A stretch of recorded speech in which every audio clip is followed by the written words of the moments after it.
Welcome to this place of possibility. This is Love's Hearth, the home of hope, a refuge for minds in search of truth, unfolding, ever beautiful, ever strange. Here, compassion is our shelter, freedom our protection from the storms of bigotry and hate. In this abode, may we find comfort and courage. Here, may our sight become vision to the unseen, to glimpse the good that is yet to be.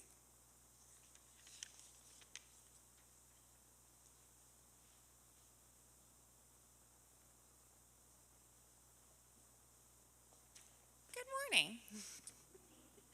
I'm Kate Staub, and I am a member of the board.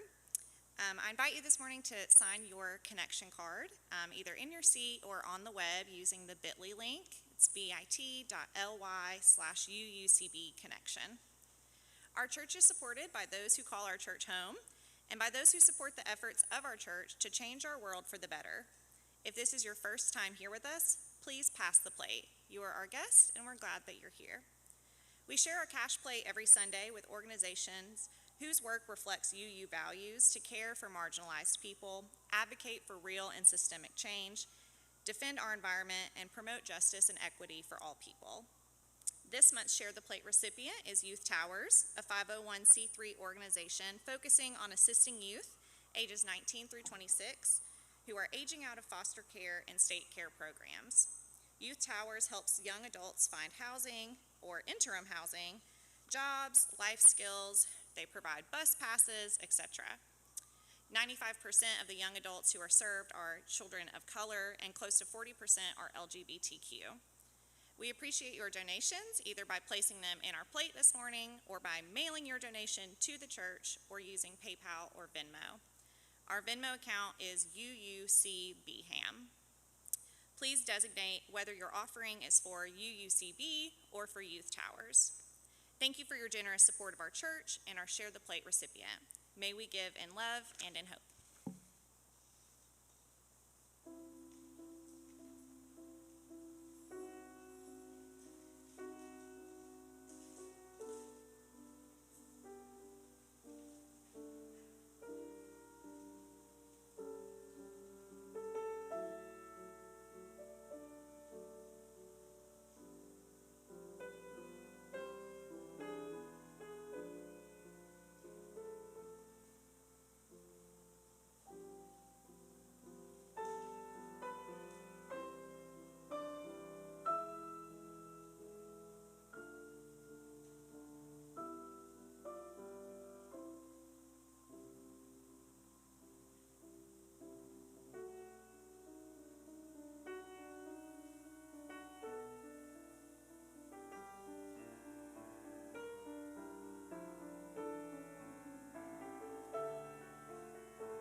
Now is that time in our community when we share what we carry with us on this day, joy or sorrow. For those of you online, please share yours in our online chat, and remember to hold others by placing a parentheses around their name. For those of you in person today, you are now invited to come forward and drop a stone in honor or memory of what is on your heart today.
We drop that final stone for any other joys or sorrows among us today. May we keep one another in our hearts and minds in the spirit of community and love. Please take this moment to hear a spoken meditation by Matthew Rosen, followed by a moment of silence. If another strains to breathe, may our voices be the gentle rise and fall. If another chokes on tears, may our voices be an opening to hope. If another has forgotten, may our voices be a memory upwelling. If another is adrift, may our voices be the calling of community.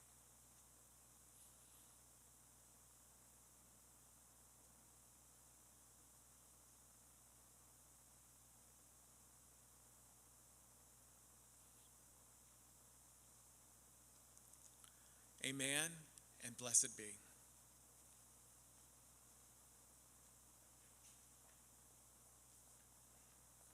Will the children please come forward? My two kids today. Good morning. I'll talk to you guys and the kids at home this morning. Okay, so we have a very short story this morning for our Time for All Ages time. This story is about paying it forward and about caring for future generations. Do you guys know what it means to pay it forward? You ever heard an adult use that? No? Not sure? Okay. Well, paying it forward basically means doing a kind thing for another person because someone did something kind for you. So our story this morning is about Talia. Talia is a grandmother, actually a great-grandmother. She's an older lady. She has wrinkles all over her face, and she just kind of spends most of her days like outside in her garden, just in a rocking chair, kind of staring out at her garden. Well, one day she gets this big idea. So she makes a phone call, and a couple hours later, a delivery driver shows up, and he's got this huge box. It's really tall and super skinny. Do you have any guesses of what could be in it? No? Could be anything. Well, she says, "Hey, will you bring this box out to my garden?" And he's like, "Okay, yeah, sure." So after the box gets delivered, Talia starts digging this massive hole in her garden. And you have to remember, she's a great-grandmother, so digging a hole is really difficult for her. It takes her a long time. But when she's done, she unwraps the box and she places what's inside the box into this deep hole in her garden. It was a tree, a baby sapling tree that she had ordered from a local plant nursery. Well, right then, Talia's neighbor comes home, and he's like, "Talia, what are you doing? Why would you plant this tiny tree? It's going to take forever to grow, and it's an almond tree, so it's going to take years to produce any almonds.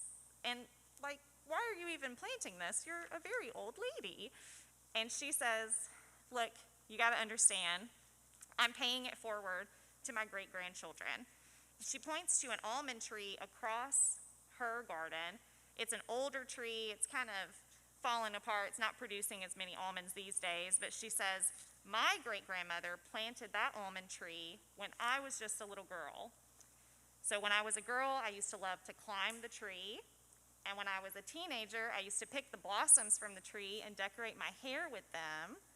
And when I was a mother, I would pick almonds from the tree, and I would roast them and feed them to my family. And then as a grandmother, I would rest in the shade of the almond tree. So now I'm a great-grandmother, and I realize that I need to plant a tree for my children and my great-grandchildren so that they can have an almond tree to enjoy when I'm gone." And the neighbor laughs and says, "Talia, that's a great idea. Well, I don't know why I didn't think of that." And he goes out the rest of his day thinking about what he can be doing to help future generations and to pay it forward. So I would challenge my children here today and our children online to think about what kind thing you can do for another person to kind of pay it forward for all the nice things that have ever been done for you. And for our adults, I would challenge you to be thinking about what you could be doing today that will benefit future generations, whether it's planting a tree or caring for our earth, sowing seeds of justice, and generally just making the world a better place for our kids and their kids and all the folks who come after us. So that's our story this morning. We can hum our children to their classes. Thanks, guys.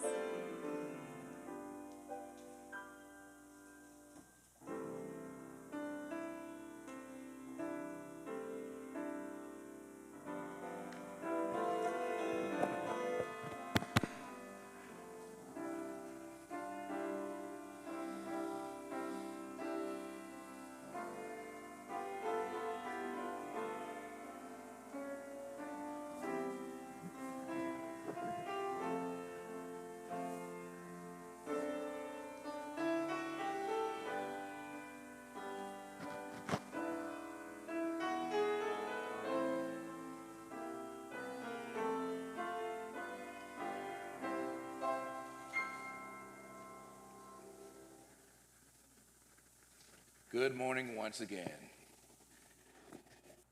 You know, it's been almost probably over 2 years since I stood in this spot. Of course, we know the last 18 months or so, we've been watching each other on small screens. Well, now that we're back here, at least transitioning back to being back in person, I just want to say welcome home once again. And hopefully we will be able to continue growing, and pretty soon, before long, maybe by the holidays, we'll have our house full again safely. I'm looking forward to that day. Rest assured, me leaving my mask behind is because I'm far away from everybody. Otherwise, we have to keep our mask on. I've had some instances over the last week where I've looked around and I still can't tell what's going on in the world. I see one thing on the news, then I go to a sporting event, or I go out somewhere and it's like, okay, I thought I just saw on the news that we still have a problem that we're dealing with and trying to get over. Hopefully, we will continue to trend in a positive fashion. I just want to welcome you to our fully automated AV church service of the year. This week, we had some new toys installed for our tech crew. If you didn't notice, there's a camera that is now mounted on the back wall. That camera is being controlled by Mike Combs, who is, you can't see him, but trust me, he's there in the command central. Bill is back there in the back helping out with our sound. I want to thank those guys for doing what they do to make our sermon, our church service today successful. And hopefully we'll work out all of our wrinkles and our bugs, and we'll be, as we keep continuing to improve, it'll be great. As I said, I want to accolade out to our board this morning. That the group that has served as our board has been together, at least 95% of them, riding throughout this storm for the entire time. They started during my term. We only had one change over the summer, and I was really touched after I agreed to be the president for one more term that the majority of our board came back because they wanted to be a part of that transition team to not only hold our church together throughout this crisis, but also to help transition us back to normal. So I want to give a big thank you out to them. You know, what I do for a living and what my background has been in the sports world, and we've always said that the officials have done a great job if you don't pay them any attention. If they're the ones, if you have to see them too much, then there's something not right. Our board right now, it's a double-edged sword. You might not know who our board is because they're getting the work done behind the scenes, and you might not see them. Kate is a part of our board. This is her first year on the board. And thank you, Kate, and thank you, Robert, for doing what you've done this morning. It's been great. Everything has been smooth. And sitting in the president's seat, sometimes you're sweating because you figure, if it's crap, they're going to look and say, man, who they have for a president? So my thing is I really appreciate you guys. And a lot has taken place this year that our board has had to be responsible for taking care of. One of those things is making sure that our church stays fiscally sound and strong.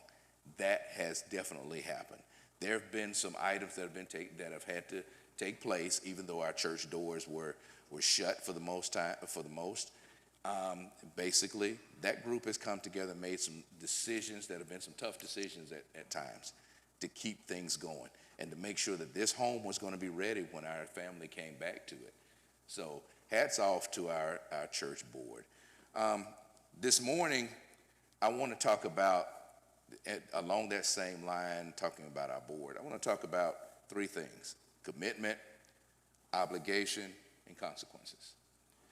First, without sounding like a school teacher, I'm going to give you the definition of them so you'll know what line that I'm going on. Commitment, the state or quality of being dedicated to a cause or an activity.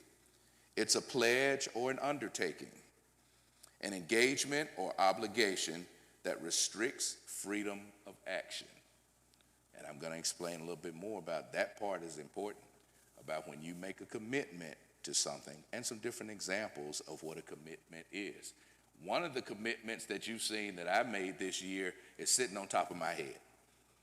Because when I made the decision to grow my hair out, this was something at least 2 years ago when I stood up here. One, I had my lovely wife standing next to me.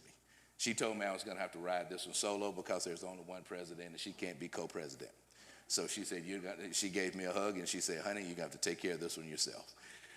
But she was the one that asked me way back when COVID first started.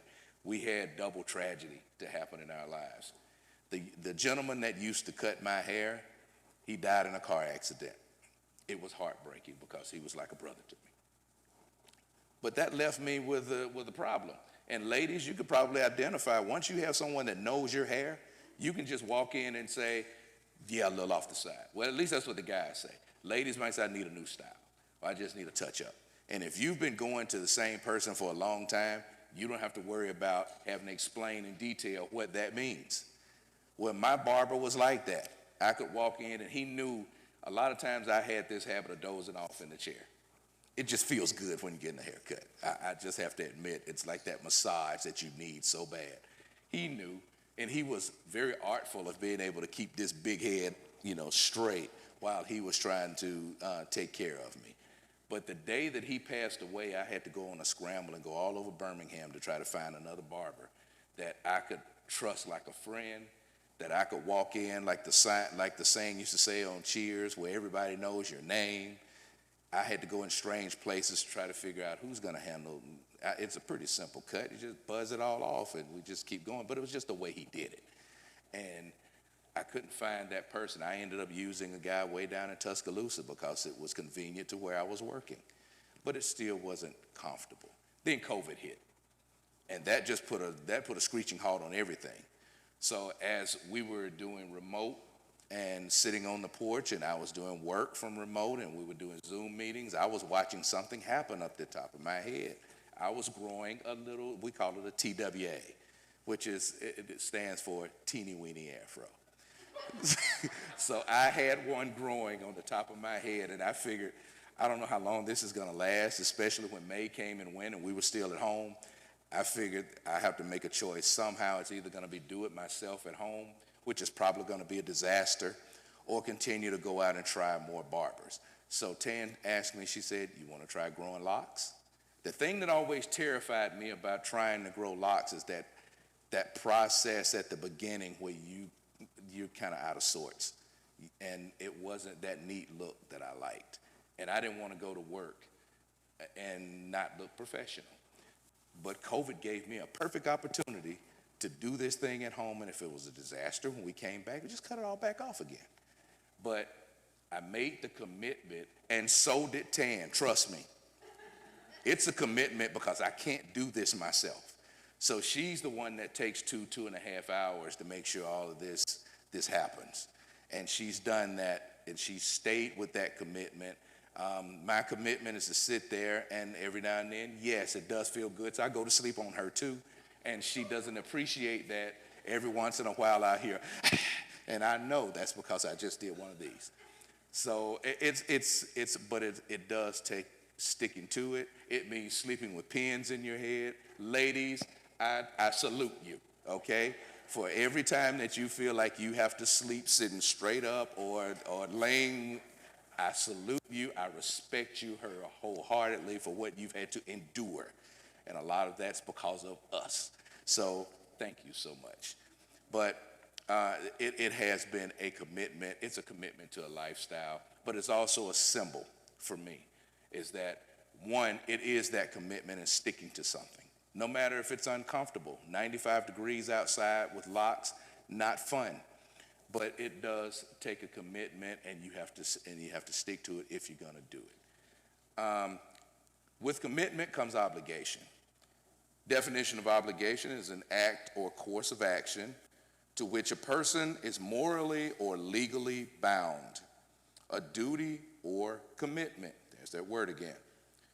The condition of being morally or legally bound to do something, a debt of gratitude for a service or favor. You see how these work together. You make a commitment, you're obligating yourself to doing something. I'm going to give you some examples of that in just one moment. But that obligation does take away some freedoms. Sometimes when you make a commitment to do something, it may mean that you need to sacrifice doing something else. And that something else may be something that's unplanned. It may be something you forgot to do, but if you made that commitment, you're obligated to follow through with it. At least for me, and I hit the mic. Sorry, Mike. But for me, if I commit to doing something, even if it may be some of those times where it's like, well, I said I was going to do it, so I need to do it. You may not feel like doing it, but just that's with everything within your life. If you make the commitment to do something, it is good if you make that obligation to follow through on the commitment. The last thing on that list of my threesome would be consequences. It's a result or effect of an action or condition. When I say consequences, consequences can be good consequences. It can be bad consequences. And again, I'll explain exactly what I mean. I think what I want you to do is to follow along with me, and you think about in your life about the commitments you make, the obligations that you follow through on, and the consequences that happen, whether they be good or bad. One of the very first commitments that we experience in our lives is the days that we breathe our first breath.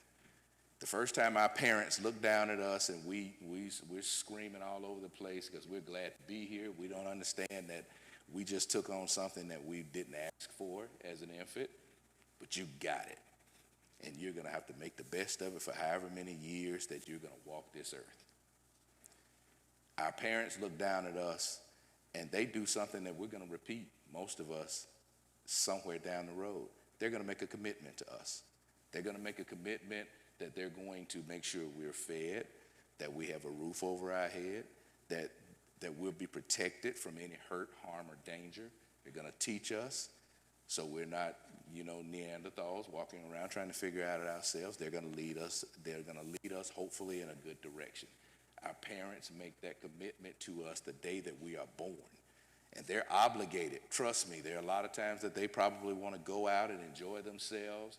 They may sacrifice. Mom might want a new pair of heels to go with her dress, but there's a choice between I need to feed my child or I need to buy some shoes. So, and if you're a parent, you get it. You understand what that means. That's the very first commitment that we experience in our life is when our parents make the commitment to us.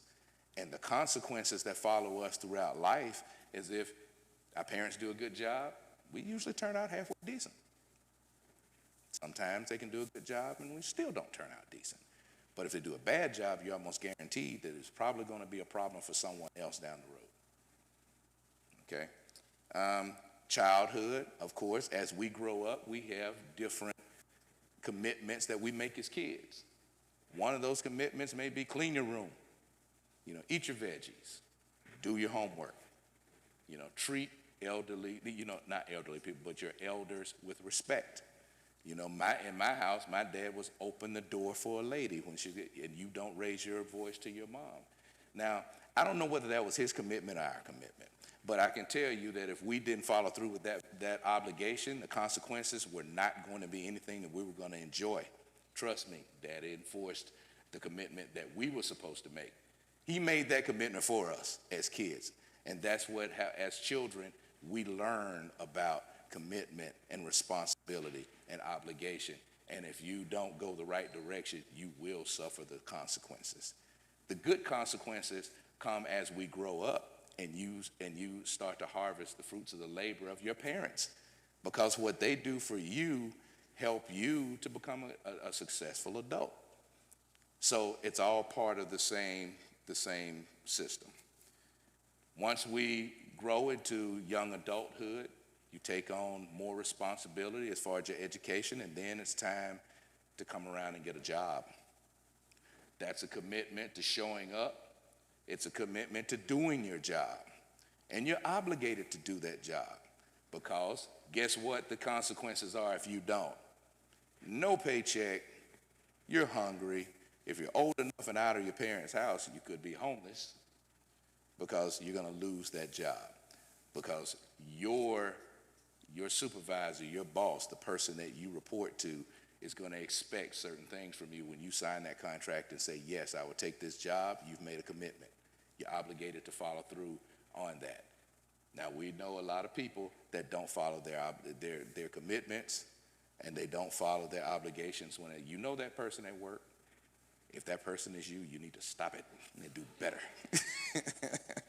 But the better you do at work, you can advance, if not within that organization, in another organization. And that's any job that you take, whether it is sitting behind a desk, whether it is out pumping gas, digging ditches, building buildings, whatever it is, you have to make that commitment to do your job well, and you should be able to have positive consequences, and we already talked about the negative consequences. Next step would probably be, and sometimes it's not necessarily in this order, relationships. There could be a partnership, it could be a marriage, it could be whatever that looks like for you in your life, but there's a commitment that you make to the person that you are sharing your space with. You're making a commitment, one, to respect them. You're making a commitment to love them, to work with them as a team, because once you commit in a relationship, it's no longer about me or you, it's us. As I said earlier, most of the time when I'm in front of you, I have an us. it's my wife and myself. And it feels funny without having my wife next to me. We do a lot of things together. And when I became a parent, the first, and this, Tannis, we were high school sweethearts. But funny story, for 25 years, we were over here because I was in college, she was a senior in high school, and I was a bad boy. Or I wanted to be a bad boy, let's put it that way. And Tan was a good girl, and we had a lot of distance between us. So we kind of drifted apart. But 25 years later, boy, Facebook is wonderful sometimes. We found each other after both of us were divorced. We had kids, and I doubled back to when I became a parent, and that circle came back around. Now I was the one looking down at that kid after the doctor said, come and meet your daughter. And this was after having one to be lost. And if you've ever experienced that, it leaves a hole in your heart when there's a miscarriage and you lose your child. But when this one came along, I made a commitment to her that day that my life is yours. And if you're a parent, until the day you die, you will always be a parent. No matter how old you get, my mom used to say, I don't care how old you get, you're going to be my firstborn son, you're my baby. And she had the right to smack me upside the head no matter how old I was because she was mama. And she made a commitment to me long ago. Tan made a commitment to her 4 boys. I made a commitment to my daughter, and when we joined the 5 together, we made a commitment that we would be great parents and step-parents, and we would continue their growth process, and they're all successful now. We can be proud. We're tired. And sometimes, as we said, yes, you continue to be a parent no matter what, because that's the commitment that you make. It obligates you to give up certain things. A month ago, we had to drive down to Orlando on an emergency because one of our sons was having a pancreatic attack. It was very dangerous. And so we jumped in the car and we drove down and we just told both of our jobs, we have an emergency. We didn't know when we were coming back. Tan was down there for 2 weeks. And I drove back by myself because I had to make a transition into a new job. So I had to go back and at least close down shop. But the commitment that we make to our kids, you don't even think about whatever hardship you might have to put your life in because of your kids. So commitment, obligation, there are a lot of consequences with being a parent. It can be a tough job, but it's the most rewarding job you will ever do. So making that commitment, I talked to my 27-year-old daughter the other day, and when she opens her mouth and said, Daddy, I still see the little girl running up with her arms out and me picking her up. She's too big for me to pick up now, and I'm too old to pick her up. But if I could do it, if I work out a little bit, she can always jump in Daddy's arms. Maybe the last time I am able to walk again, but hey, we're gonna make that happen. As I said, when my daughter was born, the night that she was born, it was very dangerous. I had to rush her I had to rush my former wife her mom to the hospital. There was some bleeding, and there was a chance that both of them could go. But I was going to make sure that if it was in my power, I made the commitment to make sure this kid was going to be safe. And you don't take that moment for granted at all. So if you haven't experienced it, it's wonderful. If you get a chance to experience it, look forward to it. It's a great experience. It's scary, but it's a great experience. Now I move forward to making commitments in other parts of your life. Outside of your job, that's a have to because you have to pay bills. As my good friend who's the Secretary of State of Alabama said, brothers got to eat. So unless you're independently rich or you hit the lottery, you need to work.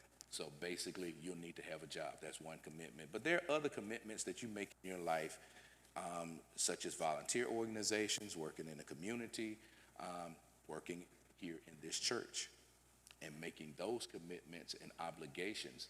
As I said, Kate, Robert, they could have spent this Sunday at home.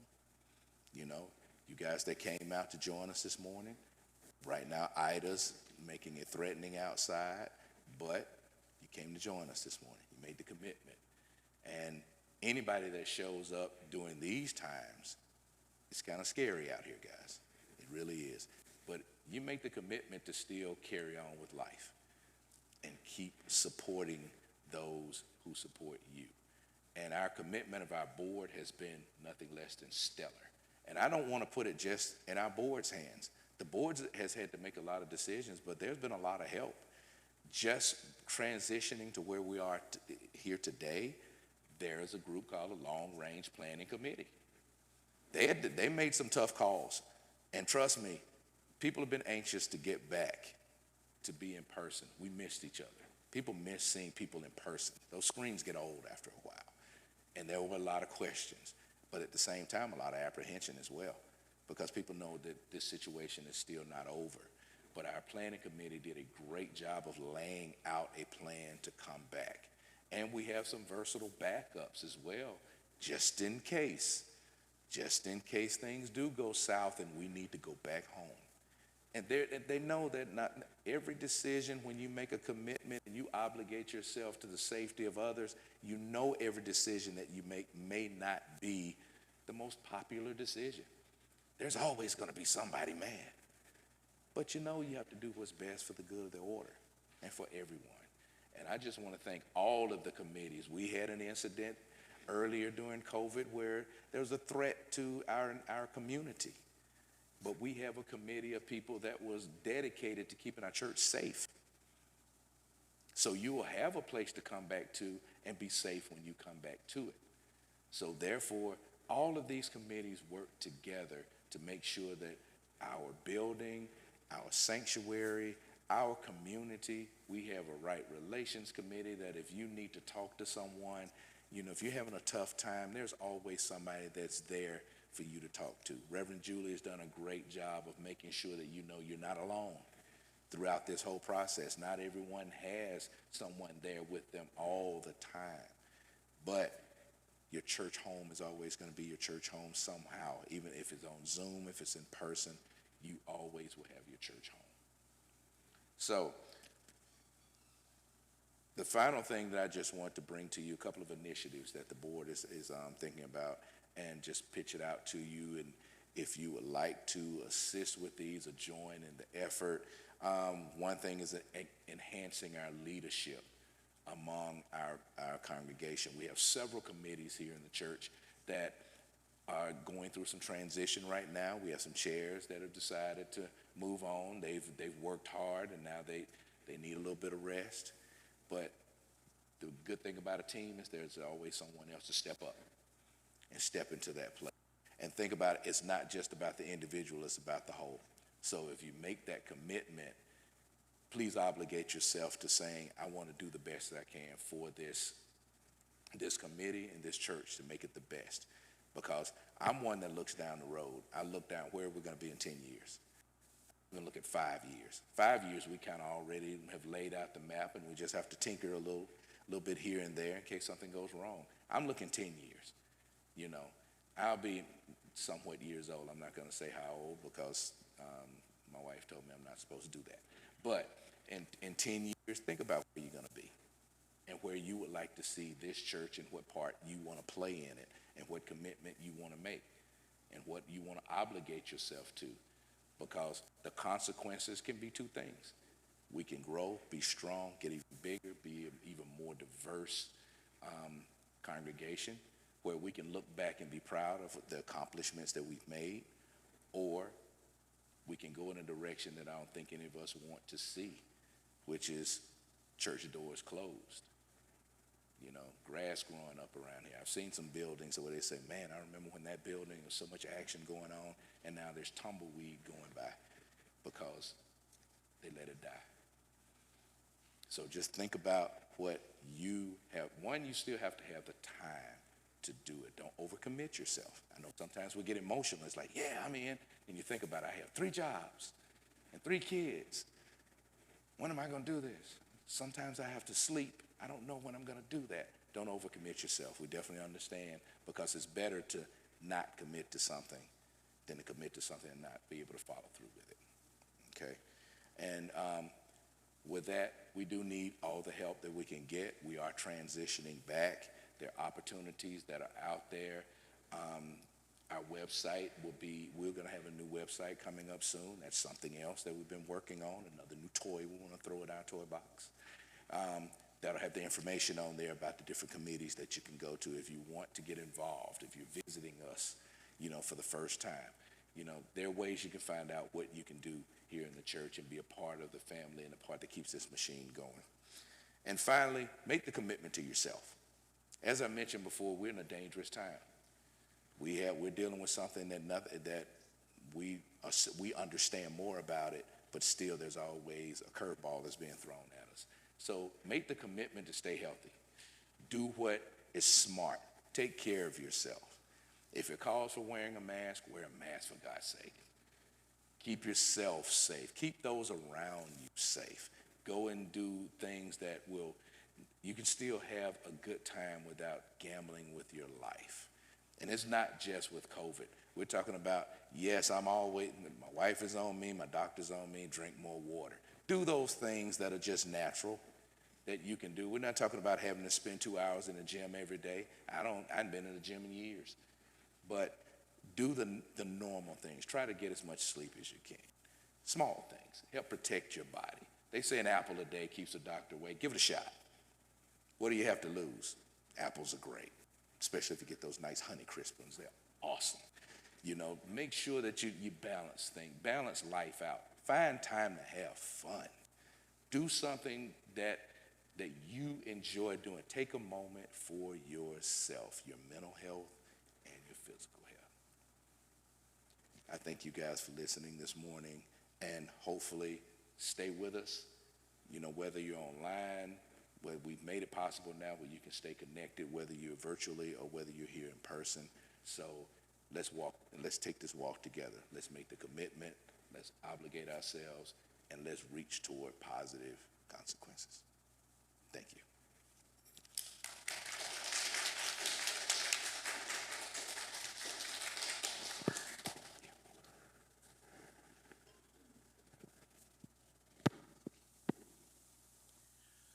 Please rise in body or in spirit for the extinguishing of the chalice and remain standing through the benediction.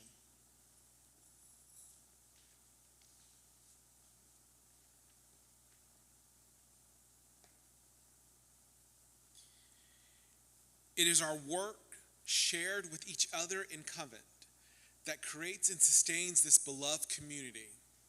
We extinguish this chalice, but its light lives on in the directions we have chosen today. The light of this faith lives on in us, together in our hearts, minds, bodies, and spirits. For our closing words, benediction. We leave this gathered community, but we don't leave our connection, our concerns, our care for each other, our service to each other, to the world, and to our faith continues. Until we are together again, friends, be strong, be well, be true, and be loving.